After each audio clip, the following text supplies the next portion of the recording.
బాబాసాహెబ్ అంబేద్కర్ 69వ వర్ధంతి సందర్భంగా VRC centre నందు అంబేద్కర్ విగ్రహానికి పూలమాలలు వేసి ఘనంగా జనసేన నాయకులు గునుకుల కిషోర్, జనసేన నాయకుడు జమీర్ తదితరులు జనసేన కార్యవర్గ సభ్యులు పాల్గొని ఘనంగా నివాళులు అర్పించారు. అనంతరం గునుకుల కిషోర్ మీడియాతో మాట్లాడారు.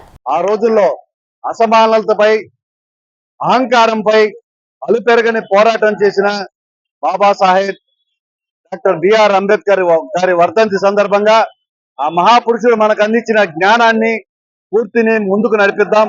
ముఖ్యంగా ఆయన జీవన పోరాటం, రాజ్యాంగ రచన, అసమానతలు లేని సమాజం కోసం పోరాడిన తీరు, సామాజిక న్యాయం, కుల వివక్షను నిర్మూలించడం, అదేవిధంగా దళితుల అభివృద్ధికి అణగారిన కృషి, ఇవన్నీ కూడా మనం చర్చించుకోవాల్సిన విషయాలు. రోజున బిఆర్ అంబేద్కర్ గారు ఏ ఒక్కరికి వచ్చిందనే వ్యక్తి కాదు, ప్రపంచ ప్రసిద్ధిగాంచిన రాజ్యాంగాన్ని రచించి చరిత్రలో నిలిచిపోయిన వ్యక్తి. ప్రజలకు కల్పించిన రిజర్వేషన్లు, హక్కులతో పాటు విధులను క్లుప్తంగా వివరిస్తూ సమాజంలో మనం ఎలా ఉండాలో ఆయన నిర్వర్తించారు. వారి స్ఫూర్తితో ప్రజా పోరాట యాత్రలో తాను చూసిన అసమానతలను, కనీస అవసరాల లేమిని తీర్చుతూ ఒక మహాపురుషుడిలాగా ఈరోజు డిప్యూటీ సీఎం పవన్ కళ్యాణ్ గారు పనిచేస్తున్నారు. సామాజికంగా వెనుకబడిన వర్గాలను అభివృద్ధి పరుస్తూ కనీస అవసరాలైన గాలి, నీరు, విద్య, వైద్యం, రోడ్లు వంటి సౌకర్యాలను అందిస్తూ మహాయజ్ఞమే చేస్తున్నారు.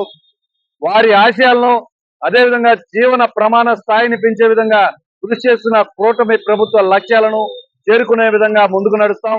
ముఖ్యంగా ఈరోజు విద్య అనేది ఎంతో అవసరం. విద్య సాధించిన ఎటువంటి విద్యార్థి అయినా కూడా రేపటి తరాన్ని ఒక దూరదృష్టితో చూడగలమని నిరూపించేటట్లు నెల్లూరు సిటీలో దాదాపు 1000 మందికి పేద విద్యార్థులకి నాణ్యమైన విద్యను అందించిన మున్సిపల్ శాఖ మంత్రులు పొంగూరు నారాయణ గారిని ప్రశంసిస్తూ, ఈ ఒక్కదానితో ఆగక రాబోయే రోజుల్లో 15 విద్యా సంస్థల్ని ఆధునీకరిస్తూ 150 కోట్ల రూపాయల వ్యయంతో 15,000 మంది పేద విద్యార్థులకు ఉచిత విద్యను అందిస్తూ వారి ప్రమాణాలను పెంచుతున్న వారి స్ఫూర్తిని అభినిస్తూ ఇటువంటి ఉన్నత నాయకుల నాయకత్వంలో సగర్వంగా ముందుకు నడుస్తామని తెలియజేస్తున్నాను.